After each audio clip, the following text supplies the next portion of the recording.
Hey, Chag Sameach, everyone. Happy Moedim.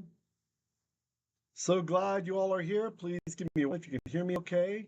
Shalom, Thea, Gary, Pereira, Faith, Tet, Vicky, Dr. DeVera, Ryavith, Brenda, Michael Burke, Carol. I think I got it. Oh, Pe, there you are, Pe. All right. So glad you all are here as we continue our walkthrough of the Passover readings.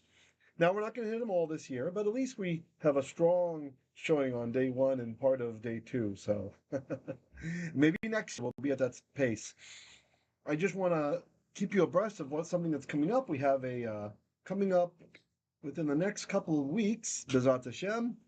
I'm going to be launching a audio podcast, which is going to be just reading scripture or practicing listening comprehension. Like when you're driving around or something, if you want to listen, or maybe you're in public transport commuting and you can't really look, or you don't want to have your device out that people might steal it or something. So focusing on the audio side, I'm not going to be reducing what we currently have. Okay, so actually I have to decide if this is going to be what the rollout's going to be. So anyway, I'm focusing on the Book of Judges. I think is what we're going to do. So anyway, hey, shalom SMJ, shalom Biddy. Betty, I'm sorry. Oh, and E is an I? What's with my reading? All right, let's just say real quick prayer. And actually, let me see something real quick.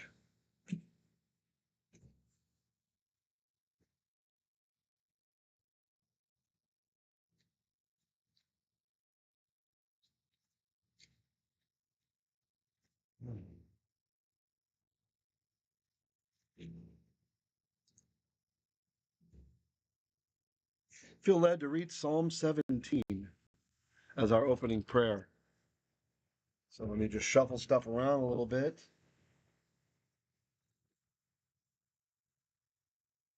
No. It's a bit long, so maybe I won't translate everything. We'll just get the benefit of hearing the Hebrew and praying together. Let's see.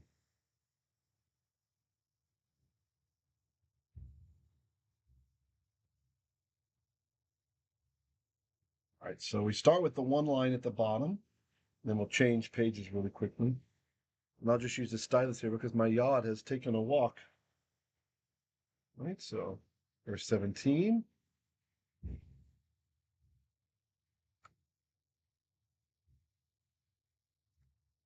All right. Tefillah David, Shema Adonai, Tzedek hakshiva rinati, ha'azina tefilati.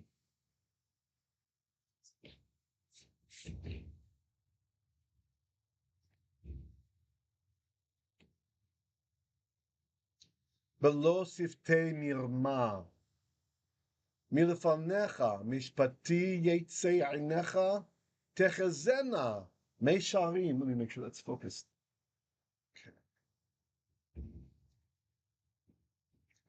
Bachanta libi, pakadta laila, tzaraftani, val timsa, zamoti bal ya'avor pi. לפעולות אדם בדבר שפתיך. אני שמרתי אורחות פריץ, תמוך אשרי במעגלותיך. בל נמותו פעמי. אני קראתיך, כי תענני אל. הט אוזנך לי שמע אמרתי. הפלא חסדיך, מושיע חוסים. ממתקוממים בימיניך, שומרני כאישון בת עין, בצל כנפיך תסתירני, מפני רשעים זו שדוני, אויבי בנפש יקיפו עלי. חרבה מו סגרו פימו, דיברו וגאות, אשורני עתה Sevavuni. Here it says Savavuni, but the Masoret's correct is Savavunu. Einehem yashitu lintot ba'aretz.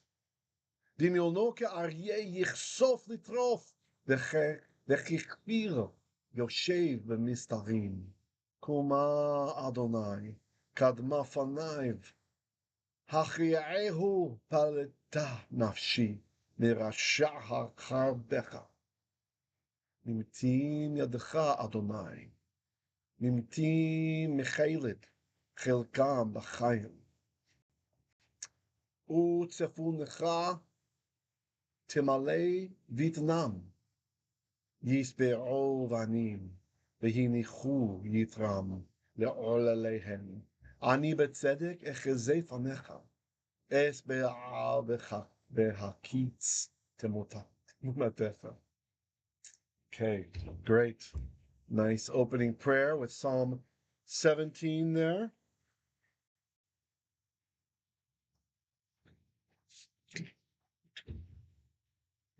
Just felt led for that number. Hey, shalom, Rafael. Glad you made it, Anokhi. All right. Hey, better turnout. Okay, let's continue. So this is part 3 in the series we've been doing for the Passover week. And here's where our notes were last night. We finished up here with Exodus chapter 3, verse 12. So just continuing on, we have been kind of flying through at a fast pace and I've been spot checking here and there, showing you certain patterns. Tonight, we're probably going to slow down a little bit and diagram everything. Okay, so hope a little something for everybody.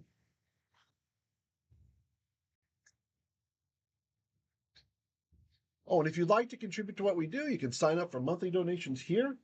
Or if you want to do a one-time donation, it's easy to do over there. Please select friends and family to do that. If you're in the Philippines and you have the Payamaya app, you can just send your donation to Hebrew. In the whole country of the Philippines, and we'll get that. We are Hebrew. All right. Exodus chapter 3, verses 13 through 15. Stylus is ready to roll. Vayomer Moshe el haEloqim. Okay, we're going to Vayomer Moshe. So we know, of course, the Yod tells us that it is a he or it. And then Amar is to say. So Yomer is he is saying or he will say. And then we have our Vav conversive that's going to change the aspect or change the time, as Ibn Ezra likes to say.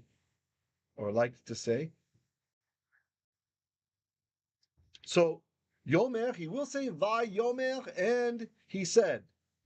So here is our verb. Here is our subject. And the subject is a proper noun as expected. Okay, that's hard to see, isn't it? I'll just circle it. Circled with gray going to mean it's a name, okay? Vayomer Moshe. Then Moshe said, no Harrison, huh? Lord, please help them with their internet. El unto haEloqim, unto the God. How's the sound tonight? I ended up with the microphone over on my other side because I opened the Tanakh and had to get the document camera out quickly. Is the sound still okay, or should I move it over here where it was before? Let me know what you guys think. Unto the God, haEloqim.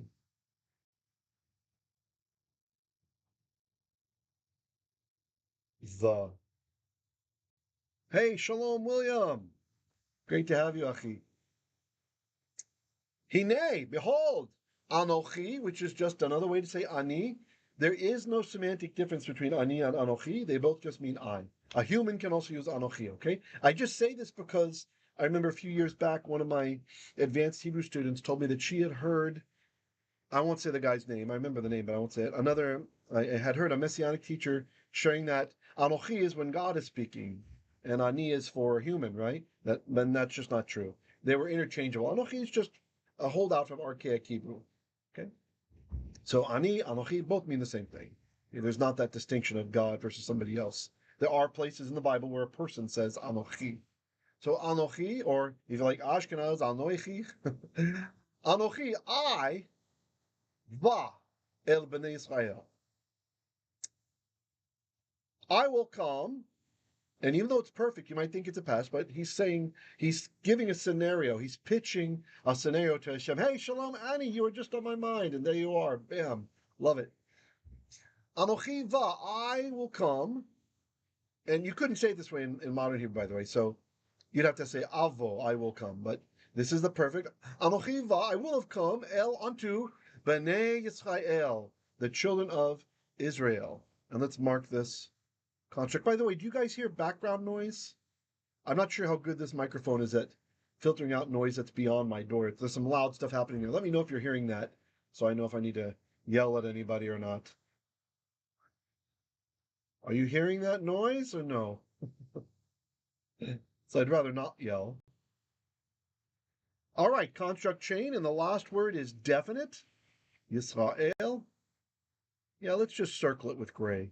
We'll just circle. I'll be a little bit lazy with that. So if you're just tuning in tonight, we're going deeper on the annotations. We had been going kind of quickly. Now we're going to slow down and hit a lot of it.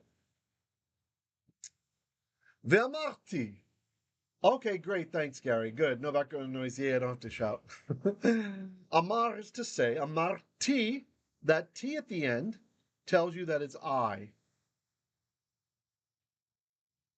It's used to the E anyway, right? It's hard to stay on the lines when I'm nearsighted and my glasses that correct for things in the distance make it hard to see up close.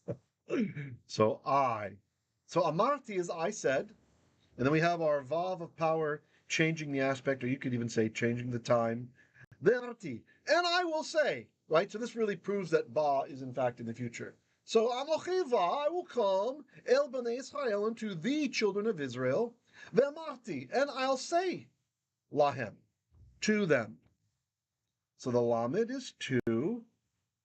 This is one of our words of the day. You should know this. I'll say to hem. That's they. I'll say to they.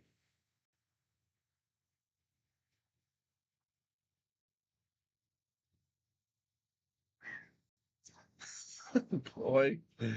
Oh, ruined it. I don't mind getting the lines a bit, but there's only so much sloppiness on Hebrew that I will abide. Them. Let's zoom in so you guys can see that. Okay. Ve'amarti, and I will say, lahem, to them.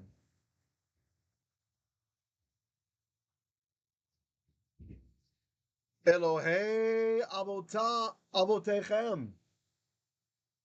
Shelachani. Hey, shalom, Frank, in Thailand. Who's not in Thailand? Rafael says, do I remember you saying during the Seder that haEloqim is residual from ancient Egyptian diction? It's a theory of mine, yes.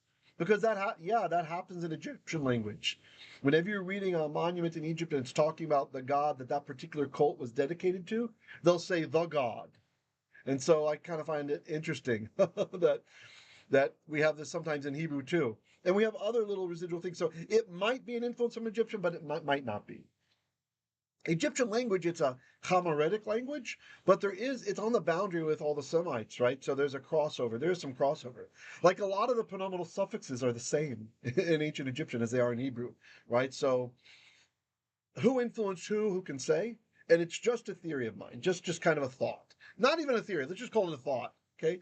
A not well investigated thought. But that's what it feels like to me. That's what comes to mind when I'm reading all this Exodus stuff, and it's haEloqim, referring to God, right? Because in other places, we'll just call him Elohim. Unless it's a construct and you're trying to make the whole construct definite, right? So, yeah, good question, Rafael. Okay, Elohei avoteikhem. We have a construct here. If you didn't catch the last couple nights, guys, I think they were pretty good stuff. Moving a bit faster in those than we are tonight, though. Less stopping to smell the roses. The chaim. That means y'alls. Or yutz. Southern versus New Jersey. Yutz is avot. Avot, it's the plural from av. Av is father or ancestor. Avot is ancestors or fathers. Elohei, we know that's the construct form from Elohim. Elohim is God. We drop the mem. Elohei means God of or gods of. So Elohei avoteikhem, that last word, avoteikhem, it's not anybody's ancestors, it's y'all's ancestors, you all's ancestors. So it's definite. Okay, you see where we're going, I'm sure? That last word is deaf. Deaf. And so it imparts its definiteness to the whole chain. In this case, just two words. Okay. That means we're going to get a V in there.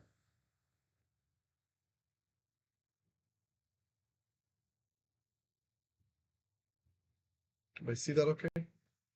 Mm-hmm. So because this last word is definite, remember the three ways to be definite? One, you put ha in front of it, like we did with the God, right? haEloqim, right there. That's definite. Ha. That makes it the. Ancient ha. The other way is you put a suffix on the end of the word, which shows ownership by somebody. In this case, y'all are the one who own it. You, plural. Victorian you, right? You all own it. So that means it's not anybody's ancestors, it's y'all. So that makes it definite. The other way to make it definite is if it is a name like Yisrael.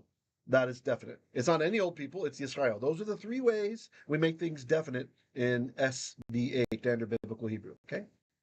So, because it's definite, the Venus of it, the definiteness gets transferred to the whole chain. So Elohei avoteikhem becomes the God of your ancestors. Shelachani. Shalach. Remember, shalach. If you want to send somebody out of the room, shalach them in the cheek. Teeth flying out, and then we'll leave, right? So shalach is to send, not to hit, to send. That's just a mnemonic I came up with, hoping it'll help you remember. Shalahu me. He shalached me. Me. With an I say me. Me is me. So shalach is he sent. And now let's look at this for a second. Shalach is he sent. But look what happened. If you don't get this, it's okay. This is kind of more for those who like this little new minutia. The ah became a vocal schwa because it was a pretonic comment, shalach. And then the accent moved over to ni. You can see it right there. It's the monach, that guy, the little angle guy's the accent. So because it moved, the long comments was reduced to a vocal schwa. So shelachani, he sent me, has sent me, alechem, unto y'all. Unto you, unto yots. He sent me to yots, yo. I can't do a New Jersey or New York accent so well. Boston, no problem, because I went to school in Boston. Packed the can, have it, yad. But, which is ironic, because my my mother's from New York, you know. Yes, Monty Python reference, Rafael, exactly. Y'all listen to admin Brenda. She's got something important to say. All right. How do I get that chicken scratch there? Boom. Moving right along after I erase my chicken scratch. All right. So far. Vayomer Moshe el haEloqim. Then Moshe said to the God. Rafael's right. I think this is influence from ancient Egyptian. Hine, behold, Anokhi va, I will have come el Israel unto the children of Israel. Veamru, and I will say la to them. Elohei avoteikhem, the God of your ancestors. Shelachani, sent me. Alechem, unto y'all. For the audio learners, I'm hoping these little accents help, the way that the colors help the rest of you. So in case you're wondering why I'm being so goofy, there is a method to the madness here. Veamru li. Okay, amar. So we know amar is said. We've seen that a few times. The u at the end makes it they. Oh, I selected cyan and gray came out. Okay. They. So amaru means they said. If you know the Siddur, you could think of Veshamaru b'nei Yisrael et haShabbat la'asod et haShabbat l'dot haBrit olam. Anyway, it goes on and on. Veshamaru b'nei Yisrael, and the children of Israel kept, right? Veshamaru. It's not a vav conversive there. So here we have Ve'amaru, and they said, okay, or they will say in this case, and they will say. So we've got our vav conversive. changing the aspect of the time. So, and we'll say li to me.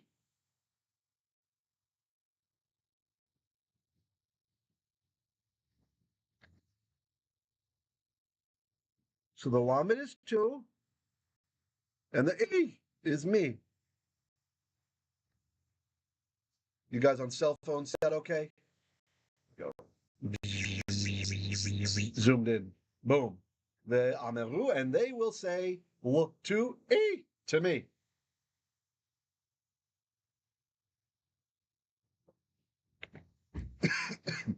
And it's glowing orange what they're going to say.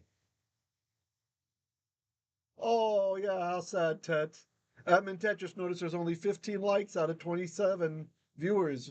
Why live? Why do you hate me so much? Why don't you just love? Why can't I be loved? Okay, Ma Shemo. Keep at 'em, admins. Oh, that's nice. Landon says, I wish there was a love icon to click. Very nice. All right, I feel a little bit better now. They liked it. Right, like on Netflix, they've got like a thumbs down or a thumbs up or 2 thumbs up. Like you really liked it, you can give it double thumbs up. Ma, what? This is in quotes what the Israelis are going to say. Ma, what is Shemo? What is his name? What is the shame? The name of Oh. Here we go. By the way, in case you're wondering why we have this here, let me zoom in so you can see it. The word name is shame, right?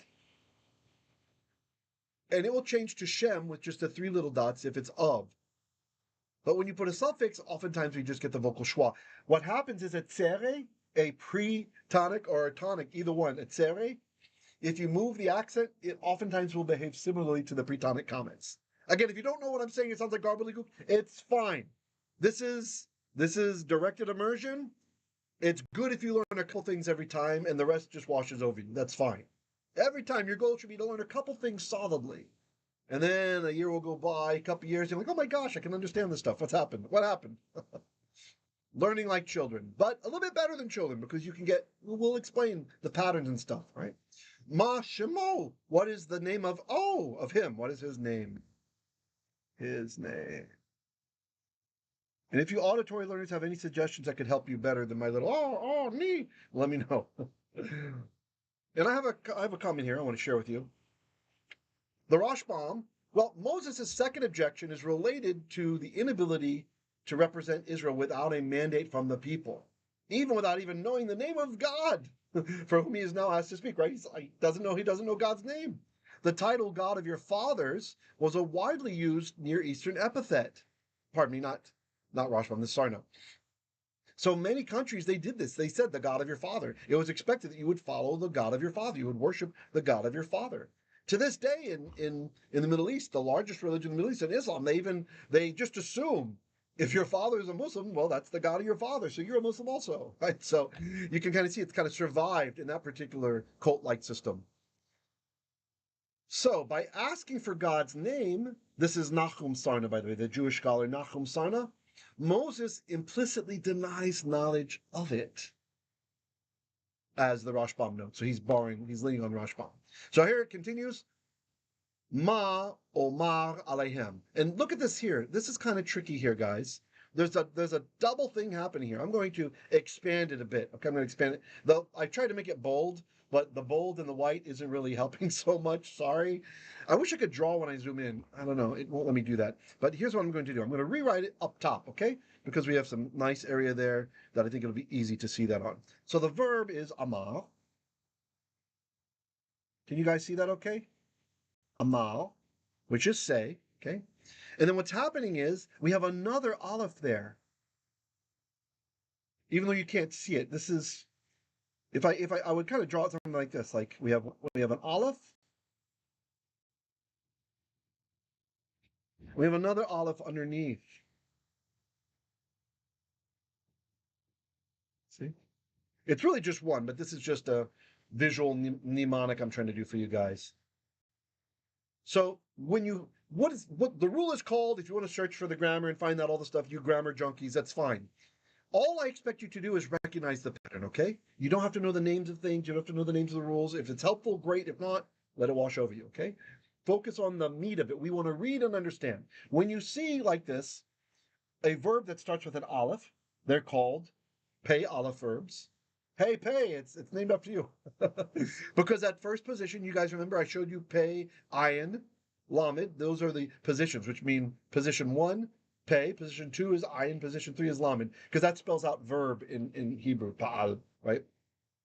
So when it's an aleph in the first position of the root of the word, now I want to stick another up there, right? That's the way that I say Anokhi, right? If I want to say I will go, I say avo. I put the aleph in the front. Boom. Okay? If I want to say I will say, I put the aleph in the front. But there's a problem. The way that aleph used to be pronounced in ancient Israel, we don't pronounce it this way anymore. Aleph was like a stop in your throat, right? Like a And the way I usually like to share this with people, I think people can get this. Have you ever heard the Cockney British accent? Where, like, for example, instead of British, what will they do for the T's? Instead of the T, they'll say British. It's like just a stopping of the airflow. That's what aleph used to sound like. So the problem is, the conundrum is, what do you do with 2 alephs in a row? How do you have like a really strong, you can't. We can't, and neither did they. Our ancestors didn't either. So what happens is it just collapses. So when I put the aleph, the cyan aleph, in front of it, I should have made the whole verb here. Let's make it more clear. We usually use violet for our verb color, for the verbal root colors. Again, there is a method to the madness. Hopefully you'll all get used to it. Okay. I want you to see my note too. Let's see. There we go.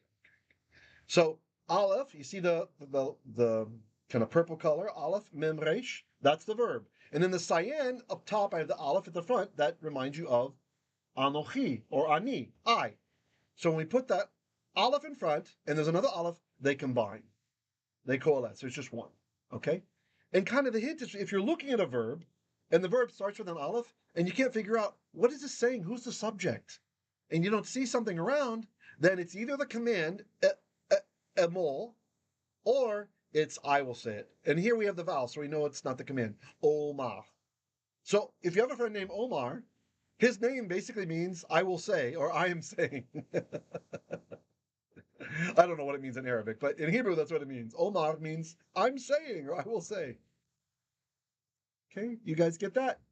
Oh, Vicky's asking, Rob, what is the dagesh inside the sheen? What is his name? Thank you so much. Let's see. Oh, yeah, this happens sometimes. Yeah, okay. She's talking about this guy right here. Why do we have the dagesh? So what happens, Vicky, is the interrogative pronoun, which is mem and hey.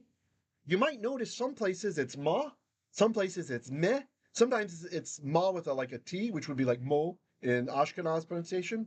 So what's happening is this whole word, let me circle it, let's highlight it with, how about magenta? I think that'll do well. This guy is what is happening. This is what's making the dagesh show up, Vicky. This guy. Okay? The hey, the definite article rule with hey is almost identical to how we point mem hey, meaning what. It can mean what, why, for what reason, etc. So what that means is, often it's going to be followed with a dagesh.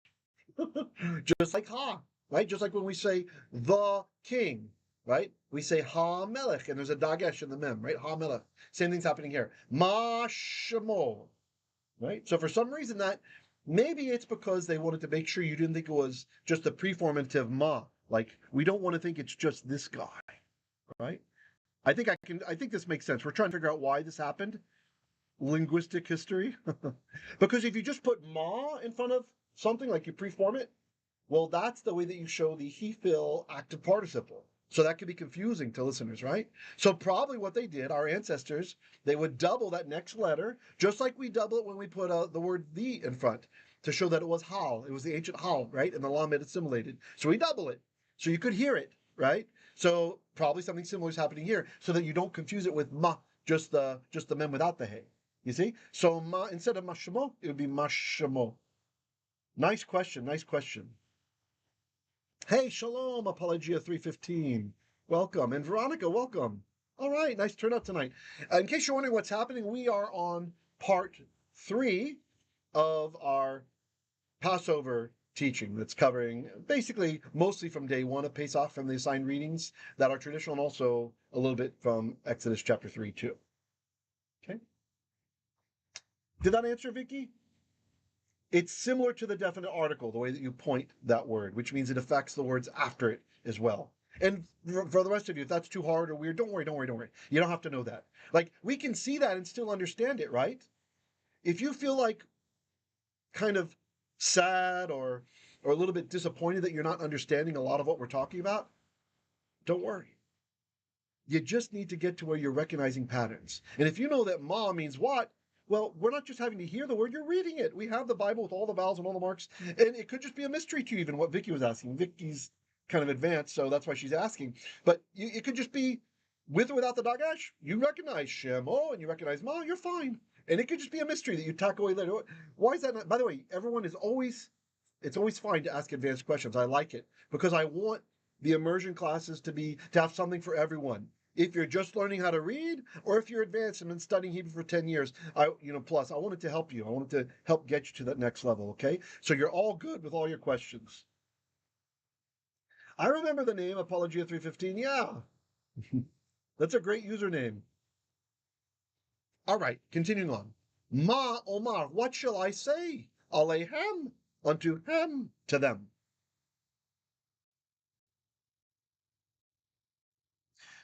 Normally on Thursday nights, we are studying Kohelet now, book of Ecclesiastes, okay? This is just because it's a Chag, actually, right? The Moedim, that's why we're doing this.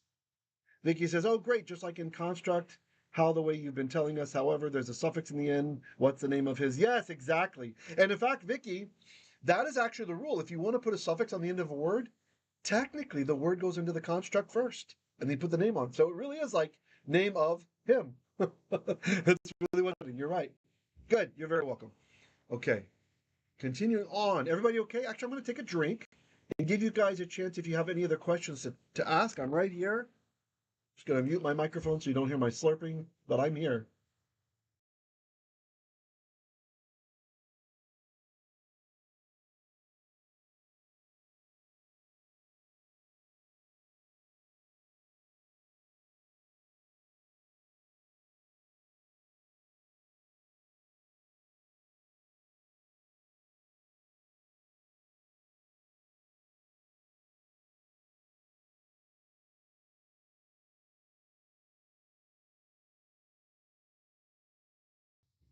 Sorry, I was super thirsty. Still thirsty. I just decided I better stop. You're waiting like a minute over there. All right. Hey, Harrison made it. All right. We said a super quick prayer for your internet. Okay, continuing on. So let's see. That was verse 1. That's a long verse. Now we're on verse 2. Vayomer Elohim el Moshe asher. And let's stop there. That's pretty significant. I don't want to just blow through that. Okay. All right. Vayomer Elohim. Then God said, following the same pattern as the very beginning, so I'm not going to mark that one, okay? It's the same as up there. See it? Same, okay? I'll just put a little anchor for you guys. Same as over here. Okay. Then said Elohim, God. And by the way, I remember, I think it was on Reddit, maybe Reddit or maybe it was Miyodea, one of those social kind of, someone asks a question, people answer.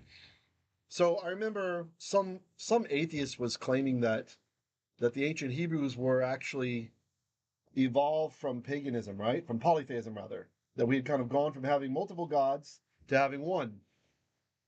And his claim was that we used Elohim, just like the pagans do, right? That Elohim is a plural form, right?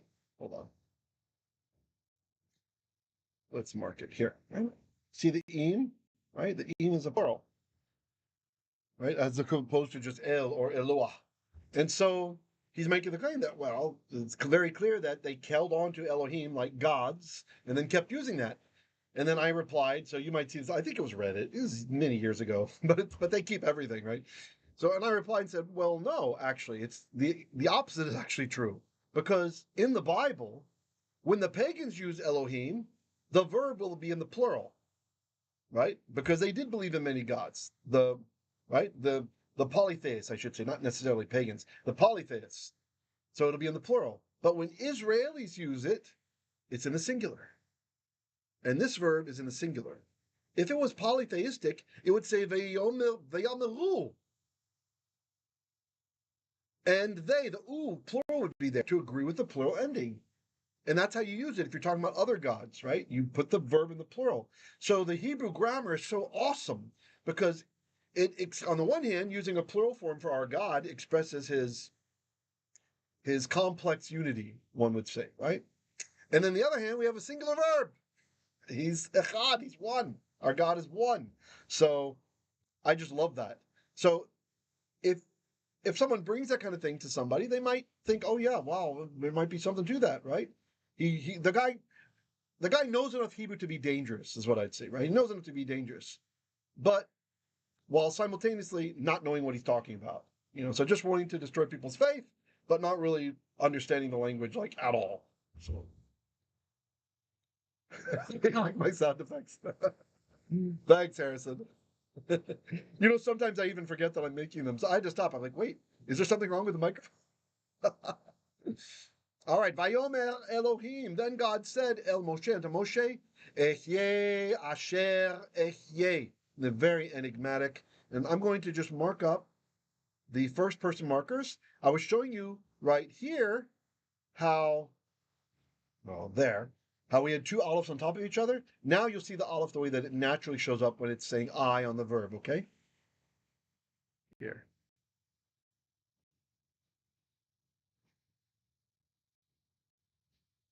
I. And here.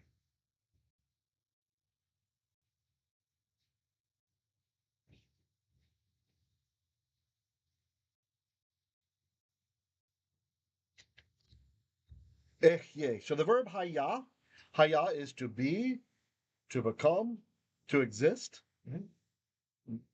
Very famously, God in the beginning of Genesis says, Yehi ol. It's a command, exist light, using a form of this verb, which is also where his name comes from, which is also why we know what his name is. It's not some big mystery, it's kind of, I got to tell you, I have this pet peeve, all these different groups today. There's so many little splinter groups that are kind of pseudo keeping Torah. And that's great that people are attracted. But the one thing they have in common is they don't want to be grafted into the cultivated olive tree. They don't want to be part of us, part of Israel. Instead, they want to just, like the book of Judges, everyone did what was right in his own eyes. And that's not a compliment. Okay. So what they'll do is they'll like come up with all these weird ways to say God's name, right? Including the Nehemiah Gordon and his ilk, just saying this bizarre ways, like he's basically siding with Jehovah's Witnesses against every Hebrew scholar I've ever come across, right? So these guys, and we don't say the name, right? But it's important to know what the name is. So there's some prayers you're supposed to think of his name when you say the prayer, right? And so I would just tell you today, there's two parts to his name, okay? The first part is Yah. The second part is why, okay? And together, that's the unpronounceable name of God, okay? And I'm pretty confident that's what it is. For one, the particular pronunciation, we find it in the early Targums before they were protecting the name so much. They just wrote it out in Aramaic, and that's how it sounds like. And it's very close to how scholars predict what the name is. Scholars know pretty much what the name is because here we see God playing with the verb that his name is from. This is not his name, okay? But he's playing with the verb that is the foundation of his name. So the reason that we know how to say his name, even if it might be off a little bit on the vowel, depending on the way that I pronounce it, slightly different than most Christian Hebrew scholars will say it, but close enough. Heck, look how New Yorkers talk versus Texans, okay? You think we didn't have that in ancient Israel, so there's still going to be some slight, a little slight difference on the vowel maybe. Just a little, like a, like y instead of we, like that. But the reason why we know is because here he's doing a first person, okay? His name is in the third person because it's people talking about him. His name is in the third person. It starts with a yod, doesn't it? And when the verb starts with a yod, that means he, okay? So the sacred name means he brings into existence. He brings into existence. It's a he feel. He causes to exist. You see?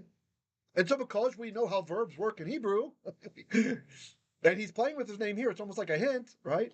Then this is like the key. He's permanently encoded. His name is for those who know Hebrew. Okay, not all of the pretenders out there that are leading these little groups that attack Israel, say we aren't the real Jews. You know, we're the Ashkenazim or Edomites or from the Khazars or whatever nonsense theory somebody's picking on today.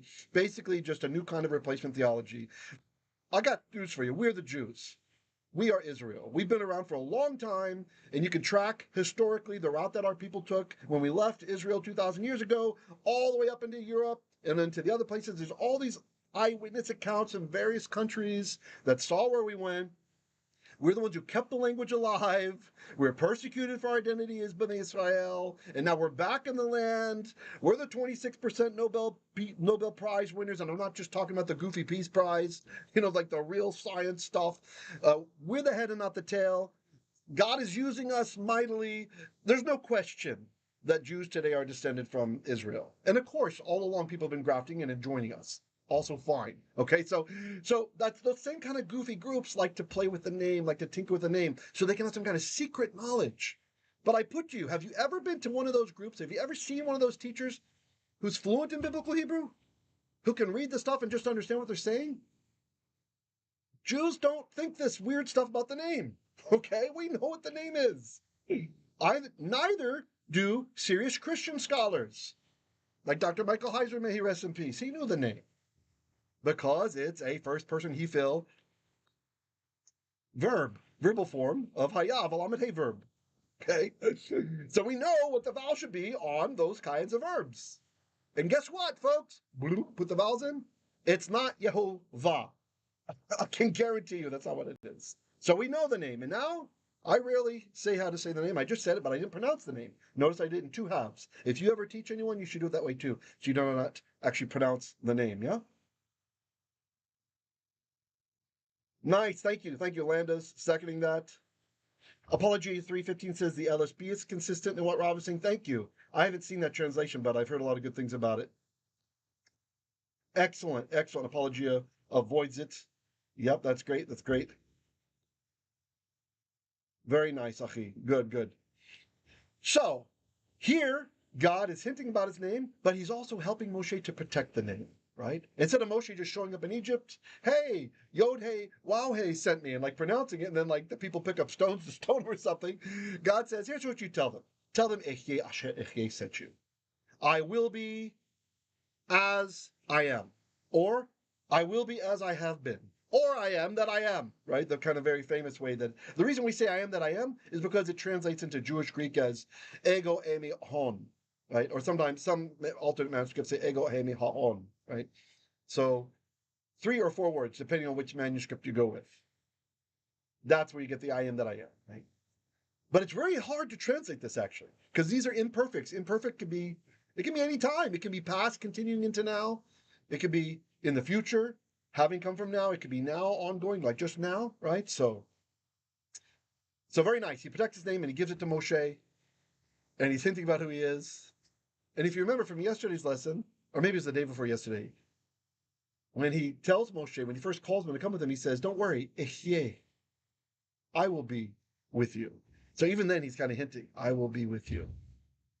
Even this is the form of the verb that God uses in the very first act of creation that is recorded. Yehi all. He takes a form of the verb that his own name comes from.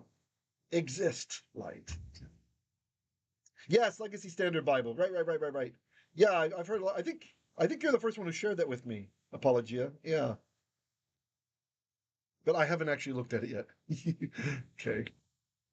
All right, continuing. Vayomer. By the way, that's not a knock on you. I don't really like to look at translations too often. Vayomer, and he said, Ko tomar livnei Yisrael. Such tomar. So here we have our amar again, but instead of having an aleph for ani or Anokhi that collapses into it, we have a tav. What's the tav? By the way, glad you're back, Achi. It's good to have you here.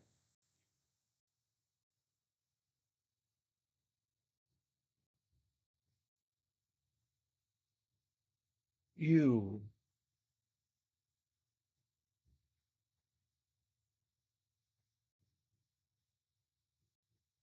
The prodigal pastor. Just kidding. Yes, Harrison says Father's name is the breath of life. Yes. Hey, shalom, Rachel. Rachel says, why argue with 1,039 times written in Hebrew scrolls?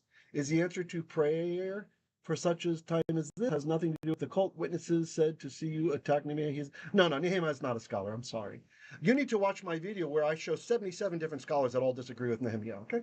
So basically, check out my video here on this channel. If any of the admins can remember that video link, maybe share it, get that video link, that'd be really helpful. Where I'm talking about the vav, was it a vav or was it a w? The vav was not a vav, dear, I'm sorry. Your Nehemiah, what happened with Nehemiah is when he first started to learn Hebrew, and he was teaching people when he shouldn't have been teaching yet. This is before he went and got his, his credentials. He made the mistake that everyone makes when they first learn Hebrew, if they're not coming from a strong Jewish tradition. And that's, they think that this was always a V sound. They think that was a V sound. And it was not. In every Semitic language, that's a W. Even in Arabic today, it's still a W. The scholars believe that the Yemenite Jews have the most accurate pronunciation, as according to getting close to one of the ancient pronunciations. They say it as a W. So check out my video on how to pronounce the W. Is it a W or a V? And then look at the link I have in the description. I put together for you. Thank you very much, Admin Deb. She shared the link there. This is to help you, Rachel. They put a link there. I put a link there to a Word document that I made that has 77 scholarly articles and monographs. And every single one of them, from Jewish and Christian scholars, always transliterate that as a W. All right? Because we know it's a W. Only if you started teaching when you shouldn't have taught yet, like Nehemiah, and you cannot admit mistakes, then you're stuck, and you just have to keep pretending it's Va. The guy is such a charlatan, so please, I'm just trying to protect you. And if you really want to see him thoroughly debunked, go to the YouTube channel at Hebrew Gospels. Those guys do a great job. The Hebrew scholar over there does a wonderful job. I think he has 11 videos where they show videos from Nehemiah teaching his nonsense. For those of us who know Hebrew, okay? I'm talking to you as someone who, I understand this without having to think in English, sister, okay? So please, please accept, at least have an open mind to think that maybe you've been misled, all right? I'm trying to help you here. So these 77 scholars all agree. So if you go to Hebrew Gospels, they show a clip from Nehemiah, and then they'll explain why he's either lying or just full of it, okay, why he's wrong. And they go through, so it's so beautiful. They handle it really well, and they even explain the grammar. So I was so glad to find these guys, so I didn't have to keep, people come to me, oh, tell me about Nehemiah Gordon. I'm like, oh, man, I hate having to watch his stuff. So they send me some video. Oh, just was such a burden to sit through like an hour of just drivel because he's telling people who don't even know how to read Hebrew. So they listen, they eat it all up, right? So I have to go through it, and then I have to say what's wrong, and I'll show grammars and stuff, why he's wrong, why he's just making stuff up, or he's wrong, either ignorant or lying, one of the two, And then these guys I found, and they have hours and hours of debunking Nehemiah, very solid scholarship. They're very fair, really beautiful. I really recommend. I challenge you, sister. Go watch those videos, okay? Don't make it a personality cult. You shouldn't just be in love with one teacher or something. Don't just he's very charismatic, right? But he doesn't believe in Yeshua, so you don't really owe a whole lot of allegiance to him, first of all, okay? He doesn't believe in the Messiah. And I've seen so many, like, I remember this one episode, I was just kind of, let's see, maybe I'll find something. He's like, oh, look what I found in the Vatican archives. Look. And he's holding up some paper. It's just in the trash, man. And he's like, look, they spell out the vowels for Yehovah. And I'm looking at it, and it's got such grammar mistakes. The writing that's there. There was a priest who's studying Hebrew. It's like his homework. So Nehemiah found his homework, and he's presenting it to people on a silver platter. Look, the name spelled out, and it's hidden, lost in the art. It just, come on, get over the hype. He makes money off Christians who are duped by him. Okay? He doesn't even believe in Messiah, yet he makes money off Christians. That's his gig. Okay? I'm sorry. No Hebrew scholar agrees with him. Nobody. I was going to go to 100 when I was researching and finding scholarly articles and monographs in that document that I said, that's in the video that Admin Deb shared with you. But I just, after 77, I thought, if people won't listen after 77 scholars and there's no minority opinion, then they're not going to listen. They're just going to like their Nehemiah and that's it. Okay, so you can choose to believe in fantasy or you can believe in what we're presenting. I'm presenting you evidence from other scholars, not from myself, from from a wide range of denominations, Jewish sects and Christian sects. These are not just Jews, it's Christians as well, all right? Or you can just go with the guy who's charismatic because you like him, all right? And you like to say the fake name that he's come up with. It's on you. It's up to you. I'm trying to help you, but there, that's it. Nehemiah Gordon. It's kind of interesting. You can kind of watch as the story develops. I remember I was on an Orthodox rabbi's YouTube show one time, and we were discussing some stuff. And, he had interviewed Nehemiah. And he even thinks Nehemiah's story of growing up Orthodox is not true because he didn't know certain basic things that someone should know. So, just be careful, sister. There's a lot of narcissists out there that's very difficult for them to ever admit that they've been wrong. So they get stuck, right? So he started teaching when he shouldn't have been teaching. He should have been studying.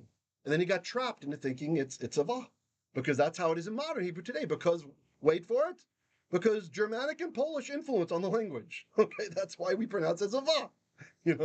Haven't you ever seen any World War II movies? We have ways of making you speak, making you talk. We have ways, right? Germans aren't saying a W. Same thing with Ashkenazim in Yiddish. Okay, so it influences the language. But the Yemenites still pronounce it as a wa. It's still a wa, as it is in every other, as it is in Ugaritic, as it is in Syriac, as it is in Arabic, as it is in Ethiopic, as it is in Ge'ez, as it is in Akkadian, etc., etc. We can go all the Semitic languages. The Vav was a wa. The only reason I read it as a V now is for the sake of Kalal Israel, because in modern Hebrew they do it that way, right? We don't need to be different just for the sake of being different. But when it's in a name, like Chava, I'll say Chawa, because that was her name. It was a wa, and we know it was a wa. So, yeah. Okay, I hope you're not offended, but you were not, let's admit, you weren't super humble in your pushback, all right? So, got to do the smackdown every once in a while. Yes, it's true. He does it in a condescending way. It is painful. And again, you've got all these amazing scholars, and even like Dr. Michael Brown disagrees with him. I mean, pick any Hebrew scholar you want from any sect, and then there's Nehemiah Gordon over on the other side, right? There's no like amazing breakthroughs he's had or something that we should consider. Oh, he's such a scholar. No, he's got a scam. He's making your money. And if you got that kind of zeal for him, I bet you've sent him something before, which means it's working. And if you believe in the Messiah, which I think you do, and he doesn't, why are you sending that guy money? His scam is working. He's scamming you, sister. He's scamming you. And he just can't admit that he was wrong in the past. Some people have that personality. By the way, any leaders, we all have to be very careful not to be incorruptible, right? Not to be like doubling down. When I first learned to read, I saw the name and I read it that way. That's what everybody does who's not from a Jewish background. That's the key. Wait for it. Who's not from a Jewish background. When they see the Tetragrammaton and they don't know the Messiah. And guess what? His claims to being a Karaite?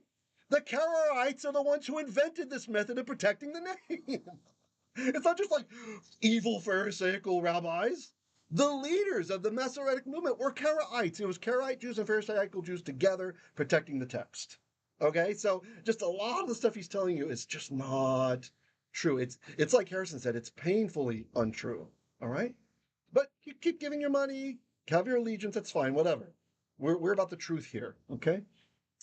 Let's see. Pei says, as a Chinese cannot hear any differences of not focused very carefully. Right. Okay, continuing on. So, I hope I didn't offend you, sister, but you just got to be corrected. Watch my video and look at the. I took time to put that document together. Okay, you can go check those out. You can find those monographs. You can look at those scholarly articles. These are in peer-reviewed journals. I'm not just like making stuff up like Nehemiah does. Okay, so you can go look. I didn't have to stop at 77. I just got tired of researching, and I thought, if 77 scholars will not convince people that Nehemiah is full of it, then what am I going to do? I mean, I could come up with 1,000. I really could. If someone wants to sponsor that project, so I can still feed my family while doing it, if it will serve the greater good, I will do it. I will find 1,000 different scholars, Hebrew scholars, who know that the Vav was a wa sound. All right? I'm not confident that it's true. Okay? All right. Let's continue. So this would have been Vayomer originally. But we say Vayomer for the sake of Kol Israel, standing with the rest of Israel.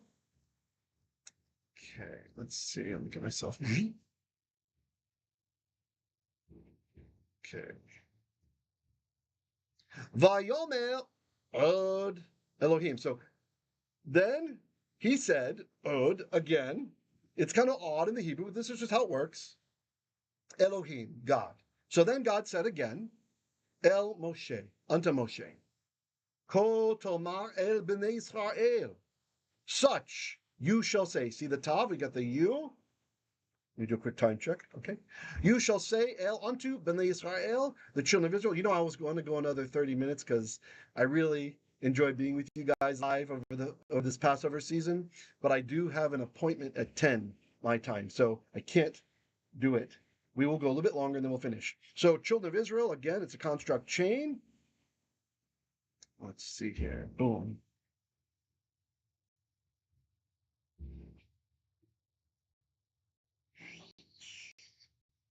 Yeah, really, the only reason anybody even knows about Nehemiah is because of Michael Rood, who also didn't really know Hebrew. He just saw him, and he's just happy that he's against the Pharisees, not realizing that the Pharisees that Yeshua fought with were the Shammite Pharisees, who later lost all of their power and were replaced by the Hillelites, who Yeshua gave the nod to. Yeshua, you can make the argument that he was a Hillelite Pharisee, very, very close with his particular takes on things, like do unto others as you have them do unto you. Rabbi Hillel says, before Yeshua was born, he says, what is hateful to you, don't do to others, right? So stuff like this. Apologia says, I learned the wall was the original sound, involves the more modern sound. From Chait Rodin, my Hebrew professor, who is a scholar. Thank you for that apologia. See, there already we have a witness, right? From a student of a Hebrew scholar, that it was a wall sound. Exactly. It's not hidden knowledge, guys. It's not hidden knowledge. It's just if you kind of just refuse to see any fault in a particular teacher because you like him, and he's charismatic, and and he's anti-rabbi, and you're anti-rabbi, right? So you're okay. Let's hate together. Let's hate together. Okay, Bnei Israel, the children of Israel. Yod He Vav He, Elohei avoteikhem, Elohei Avraham, Elohei Yitzchak, Elohei Yaakov, shelachani. So here it is. Such you shall say unto the children of Israel, Adonai, and we have the vowels for Adonai very clearly. This is the vowels for Adonai, Elohei avotecha, the God of your ancestors. Construct chain. Of the ancestors of Chem. Chem. Okay. Let's see. Yes. Okay. So this is definite, so we have to make this definite as well. So it's the God of your ancestors. Elohei Avraham, the God of Abraham. It's a name, so it's definite. Elohei Yitzchak, the God of Isaac. It's definite, right? Because it's a name, Yitzchak. Ve'Elohei, and the God of Yaakov, Jacob. Definite. Shelachani, he sent me.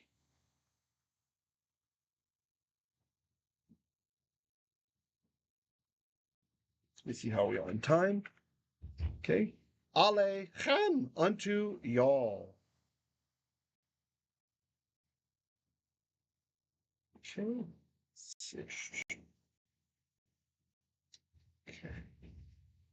Ze shemi le'olam. This is my name. So just like Vicky said before, construct from shame here, name of me, the name of me, my name. Le'olam, forever, forever. Veze, and this is zichri. The zecher is remembrance of of me. This is my remembrance. Ledor vador. I'm blocking it. Let me disappear. Ledor do, for generation. Do. So generation, generation. Oftentimes it's do vador or do lado. Generation, generation means forever. Forever. Okay.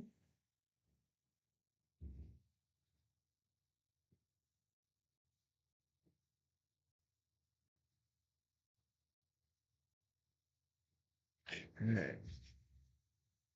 Okay, any comments or questions? Oh, thank you, Harrison. All right. By the way, don't feel bad. Rachel, if you're still here, I hope you didn't leave. Don't feel bad. Don't feel bad. We're glad you're here. I don't mind pushback. Just please don't be too incensed. Yeah, just be nice. Be nice. Pushback is fine. The Russian Jews have a saying, 2 Jews, 3 opinions, right? Totally fine. but I am here to help you. This is a ministry. I do want to help you. And if you want to know God's name, you need to know how Hebrew used to be pronounced. All right? Okay. All right, let's continue. Almost done here. Let me see. Actually, before I go to the next slide, I think I'm going to let's see how much is left. How much is left? Okay, I think we'll stop here. We'll stop here. I do have a couple notes here. Think about the experience that Moshe Rabbeinu went through. Oh, nice, Jeff. Jeff says shalom from the Majestic Passover Retreat.